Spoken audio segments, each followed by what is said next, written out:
नमस्कार। आज बात करते हैं डॉस्ट फ्रेमवर्क की।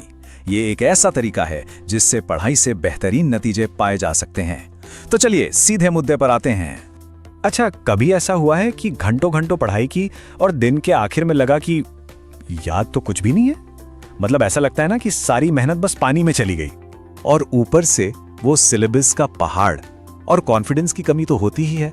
देखिए, ये जो फीलिंग्स है ना, ये बहुत कॉमन है, लेकिन अच्छी बात ये है कि इनसे निपटा जा सकता है।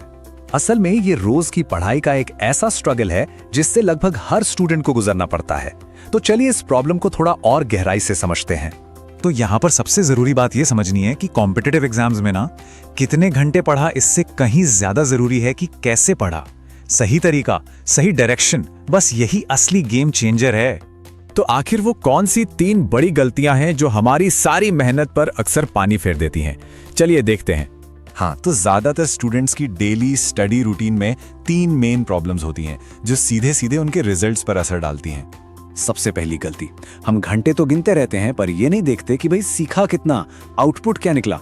दूसरी गलती ये है कि हम नए नए टॉपिक्स तो पढ़ते जाते हैं लेकिन रिवीजन और प्रैक्टिस उसको तो पूरी तरह इग्नोर कर देते हैं। और तीसरी, बिना किसी डेली टारगेट के पढ़ना, दिन खत्म हो जाता है और पता ही नहीं चलता कि आज किया। तो सवाल ये उठता है कि इन सारी प्रॉब्लम्स का सोल्यूशन क्या है? इसका जवाब है डॉस डेली फ्रेमवर्क। ये एक ऐसा तरीका है जो इन सभी गलतियों को ठीक करने में हमारी मदद करता है। तो ये फ्रेमवर्क है क्या? असल में ये एक पूरा सिस्टम है जिसे खास तौर पे इसलिए डिजाइन किया गया है ताकि कम से कम समय में पढ़ाई का आउटपुट बढ़ाया जा सके। और देखिए, बात सीधी है, अगर सिस्टम सही हो ना तो रिजल्ट तो आता ही है। इसके 3 बहुत ही सिंपल स्टेप्स हैं। नंबर 1, दिन शुरू होते ही अपना एक क्लियर टारगेट सेट करें। नंबर 2, सिर्फ थ्योरी पर ना अटके रहें, हर कॉन्सेप्ट के साथ प्रैक्टिस जरूर करें। और तीसरा, जो भी आज पढ़ा है उसे रात में सोने से पहले एक बार जरूर दोहराएं। इसी से रिटेंशन बनता है। चलिए अब इसे और प्रैक्टिकल बनाते हैं। देखते हैं कि इस फ्रेमवर्क को 3 घंटे की पढ़ाई में असल में कैसे लागू किया जा सकता है। ये जो चार्ट है ना, ये बहुत अच्छे से टाइम को डिवाइड करना दिखाता है। मान लीजिए अगर 3 से 4 घंटे पढ़ रहे हैं तो अपना लगभग 50% टाइम, मतलब आधा टाइम, नए कॉन्सेप्ट सीखने में लगाइए।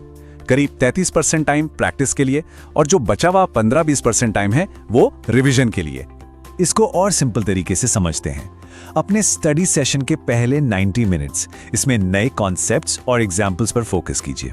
उसके बाद के जो 60 मिनट हैं वो सिर्फ और सिर्फ प्रैक्टिस के लिए होने चाहिए, जिसमें कम से कम 20 से 30 सवाल सॉल्व करें।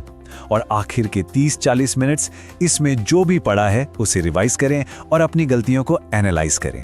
अब देखिए, इस फ्रेमवर्क को लंबे समय तक चलाने के लिए सिर्फ एक स्ट्रैटेजी काफी नहीं है। इसके लिए ना अपने माइंडसेट में भी एक बहुत जरूरी बदलाव लाना पड़ता है। मोटिवेशन और डिसिप्लिन, इन दोनों में जमीन आसमान का फर्क है। मोटिवेशन क्या है? वो तो आता जाता रहता है, आज है कल नहीं, क्योंकि वो फीलिंग्स पर बेस्ड है। लेकिन डिसिप्लिन वो एक सिस्टम है, वो रोज बना रहता है क्योंकि वो एक्शन पर बेस्ड होता है।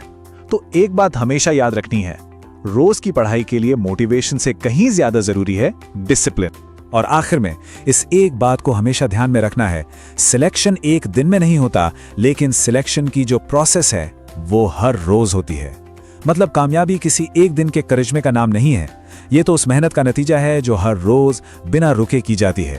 तो अब सवाल खुद से पूछने का है कि आज से वो कौन सा एक छोटा सा अनुशासन है जिसे अपनी दिनचर्या में शामिल किया जाएगा ताकि रोज रोज थोड़ा बेहतर बना जा सके।